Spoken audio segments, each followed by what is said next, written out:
कति रमाइलो भइरहेछ हैन सबजना आउने जाने भइरहनु भएको छ अनि हामी पनि आएको चाहिँ अघि नै हो अहिले 11:30 भइसक्यो प्रोग्राम स्टार्ट चाहिँ भएको छैन 10 बजेदेखि भनेको प्रोग्राम तर अब चाँडै नै स्टार्ट हुन्छ होला म त्यो प्रोग्राम पनि आज यो भिडियोभरि सबै देखाउँछु म तपाईहरुलाई अनि हजुरहरुलाई फेरि पनि वेलकम आज चाहिँ हामी जुम ब्युटी एकाडेमीले अर्गनाइज गरेको 30 को दर खाने प्रोग्राममा छौं बौद्ध हेरिटेजमा आइपुगेका छौं यहाँ 12 वटै ब्रान्चको चाहिँ आइसक्नु भएको छ हैन र हाम्रो तिनको नेक पनि थुप्रो आउनु भएको छ अरु ब्रान्चको नि आउनु भएको छ चिन्जान हुने भेटघाट हुने टिकटक बनाउने भिडियो बनाउने सबै भइरहेछ यस्तो घाम लागिरहेछ देख्नु सक्नुहुन्छ अब गर्मी पनि त्यस्तै छ अनि सबैजना फोटो भिडियो लिइरहनु भएको छ हामी पनि छौं अनि उलाई त मैले धेरै चिनाइरहनु पर्दैन होला उ त मेरो आर्टिस्ट नै हो हैन अनि अर्को भनेको मेकअपको पनि रिजल्ट आइसकेको छ हैन त्यसको भिडियो बना छैन अब त्यो मेकअपमा चाहिँ हामी के भयौं भनेर गेस गर्नु होला भिडियो त आइहाल्छ गेस गर्नु होला त्यसपछि अब अरु भनेको त भिडियोमै हेर्नु अब मैले धेरै बोल्नु पर्दैन घाम धेरै गर्मी धेरै छ हेलो कति राम्रो भएर आको थ्यांक यू हजुर पनि एकदम राम्रो भइरहनु भएको छ राम्रो देखिन्छ क्यामेरा गरेर देखाइदिनु कति मैले देखाइसके म झन् च्वाङ भएर आछु अनि यहाँ चाहिँ म भित्र लाँदै छु अब हाम्रो यस्तो मजाले डेकोरेसन गरेको छ त्यसपछि यसरी प्रोग्राम चाहिँ सुरु भइसकेको छैन हुने तर्खरमा छ तर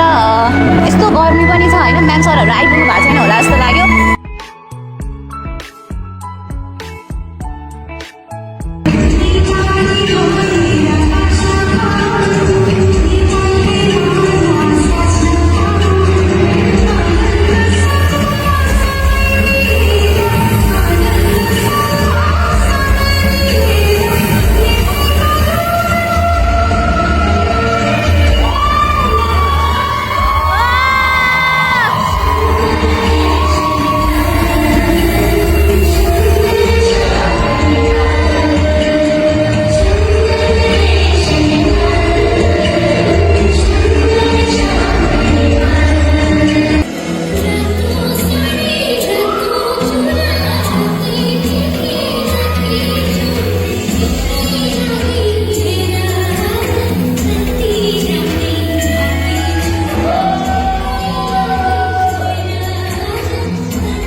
वहाँ विजय सरहरु चाहिँ जनाई हराएको मान्छे मुभीको प्रमोसनको लागि आउनु भएको अब केकी म्याम त हाम्रै जुमको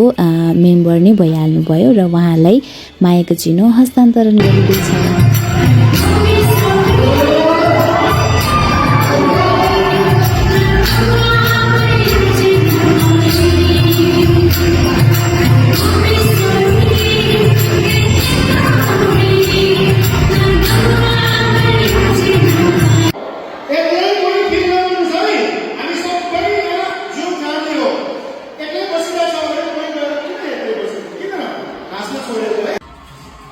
अनि वहाँ चाहिँ हाम्रो आजको मेन आकर्षण भन्नको मतलब हाम्रो कम्बो कोर्स जोइन गरे बापत वहाँले चाहिँ लकी ड्र मार्फत चाहिँ स्कुटी पाउनु भएको छ एज अ गिफ्ट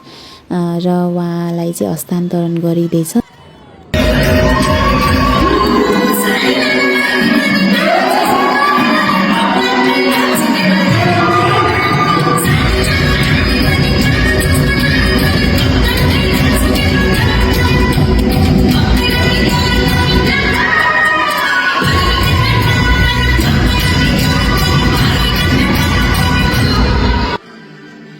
यसै गरी उहाँहरु सँगसँगै हामी पनि तलतिर अडियन्स भएर नाचिरहेको थियौं हैन ओभरअल भन्नुपर्दाखेरि प्रोग्राम चाहिँ रमाइलो भयो स्टेजमा चाहिँ नाचेनौं तर हामी तल नै रमाइलो गर्यौं र 12 वटै ब्रान्चको डान्स परफर्म हेर्यौं अनि एज अ स्टुडेन्टहरुको पनि थियो म्यामहरुको पनि थियो कम्पिटिसन पनि थियो अब लास्टको क्लिप चाहिँ मैले लिन पाएन किनकि म रात परिसकेको थियो छिटै नै घर आएँ सो ओभरअलमा चाहिँ धेरै रमाइलो भयो र भिडियो हेर्दिनु भएकोमा थ्यांक यू सो मच